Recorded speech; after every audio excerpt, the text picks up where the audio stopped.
Hey everybody, welcome back. I'm so glad you're joining me for part 2 of Clayface Splat Attack set 70904. Last time I was building legs and I realized it told me in the beginning to build 2, but I didn't realize till the end, so I was kind of annoyed, but not too bad. And I built the other one. It's right here. 2 legs. They're the same, even though they're going to end up looking a little bit different. So let's just put this on here now. That's okay. It can be a little bit asymmetrical because Clayface is sort of an organic being. He's not made of just geometric shapes. He's a blob, you know, so I wouldn't expect too much symmetry. Okay, so here I've taken the liberty of organizing bag 2. So we're going to build Batman. Oh, and I've got all the pieces here. Let's turn to the correct page. Oh, they don't want us to build... No, yeah, they do want us to build Batman. Yeah, of course. And let's see. There's his cape. Very cool. We'll put this together. His cape is very soft and flexible. Oh, and Batman has 2 heads. He has sort of a happy face. Let's see, there's his happy face. And he's got like an angry fighting face. Let's make him happy. Let's make him happy. Even though when you put on his mask, oh yeah, he looks pretty happy with his mask on. I'll put that up here. And really cool thing about this Batman is he has a utility belt. Awesome. And in this particular set, it came with an extra utility belt, so I could give this extra one to a different figure. Go figure. But there we go. So there is Batman, kind of happy. Let's see, I'll turn this around so you can see what the other face looks like. You can barely see the eyes. It's, yeah, I like this face better. He's determined and he's gonna do good things. Okay, so now let's begin to build the rest of this clay face. They gave us a lot of these sort of circle pieces. Seems to be what he's mostly made of. Let's see, this goes like here. So there's a lot of red and yellow, not a lot, but there's a little bit of red and yellow, but it's not showing. Let's see, this goes here. And then that goes here. It's sort of a loincloth. There we go. Not that he has any private parts to keep covered. This looks like a pile of clay. I don't know. But let's just build it and find out what it becomes. So we got this, and we got this. This will go across here, like that. A couple of these. Doot. Doot. And a couple of these. So doot. And doot. And now we have a whole lot of these sort of up and down pieces. I used to use these a lot. So I like a set that comes with a lot of them, even if they are this tan color. Speaking of tan, you remember tan M&Ms? You might not, but I do. Before they were blue, they had the brown ones and the tan. And I guess they made it to look like different kinds of chocolate. There we go, some of these. There and there. And then 6 of these, 2, 4, 6. But I guess they dropped it in favor of making their candy more colorful. Because more colors will sell better, I think. I'm no marketer, but I think that's probably how the human mind works. You see colors, it sort of catches the eye.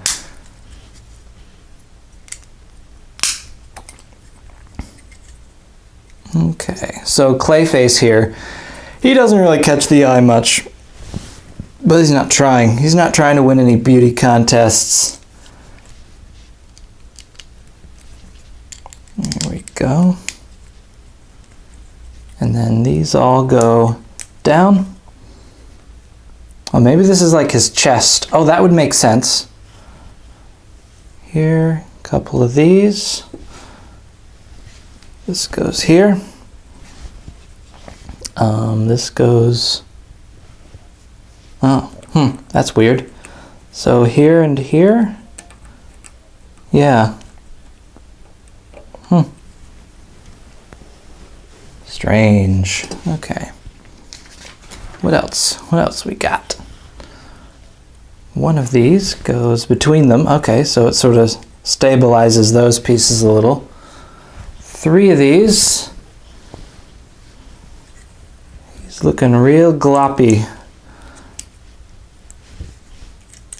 1, 2, and 3. I say we have 3, then 2, then 1. There's a little geometry to all this. Okay, 2 of these. 1 of these. These 2 pieces go here and here. So they were really going for sort of a tapering down of the glops.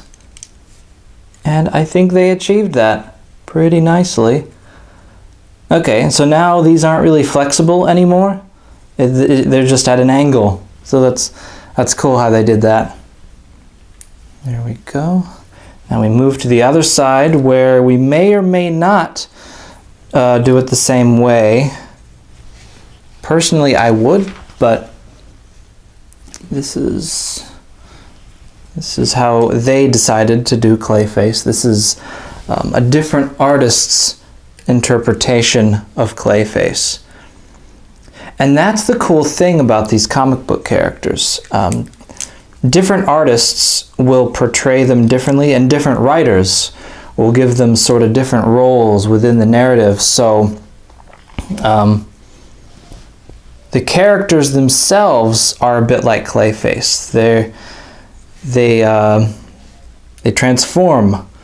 You know, one writer might make Batman more gritty and dark, another one might make him more campy and silly. And Batman has gone through all of these different incarnations, kind of like the Doctor from Doctor Who, depending on what writer was writing him and what they were going for, how they were marketing the character. Because ultimately, the character is created to sell things, whether it's comic books or merchandise. A lot of merchandise with Batman. Like this. I mean, this is Batman merchandise right here. And you could argue that I'm selling it. And this kind of marketing puts Batman in a very humorous light, which is not something that has been done a whole lot. Although I guess you could argue that campy Batman is pretty humorous, but it wasn't intentionally humorous like this. So I think it's really cool to see Batman, to see that done with Batman. Let's see here, and 4 of these. And it's like there's no right or wrong way to write a character. Well, there could be, I don't know. It's like when you create a character, it's yours. You know, you own that character. But when it's a corporation that owns a character, they treat it very differently. They have a different sort of attachment to that character. Let's see. One of these, one of these. Keep going a little longer. I see we're almost getting to a stopping point. Was there supposed to be just... Okay, there's supposed to be just the space here left, I guess. Unless I did something wrong, which is entirely possible. Okay. But yeah, a corporation owns a character in order to sell it. So the company will do whatever with that character will sell what they're trying to sell. It's like a mascot, really. Except a comic book company is a company entirely dedicated to that mascot. Actually, maybe I will finish this bag in this very video. Okay, so these go here, this goes here. Some might call that like a selling out, and I could see the argument for that, but you don't have to let it upset you. It doesn't have to be something negative. Whatever your favorite interpretation of a particular character is, buy things, vote for that character with your wallet. You know, buy the merchandise that portrays the character in that way, and don't buy the other stuff. That way, everyone's favorite, it'll be like a democracy. The most popular depictions of that character will end up being what is most often portrayed. Or just stay out of it altogether and, you know, it's art. Either way you look at it, it's commercial art. But when a writer, when an individual owns a character, the attachment is different. They have a particular vision that they don't want to see altered. There we go. Next we got these two and one of these. We're almost done. We're zipping right along here.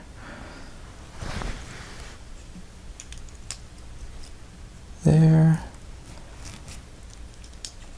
There.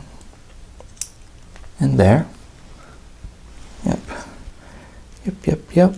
Okay. And then we turn this around and we do the same thing down here. There. There. And there. And there. Let's see. Yep. And these two go here and here.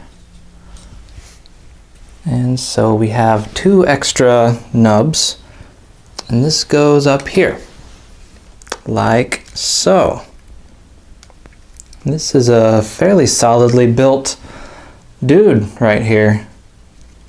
There really isn't a front or a back. Did I press this down all the way? No, I didn't. There we go. You can kind of tell if you look at the top here what the front and the back is. The front is this side because there's a little space here. But I think that'll get covered up. So there we go. There's what we got so far. That'll be the end of this video, so I will see you next time.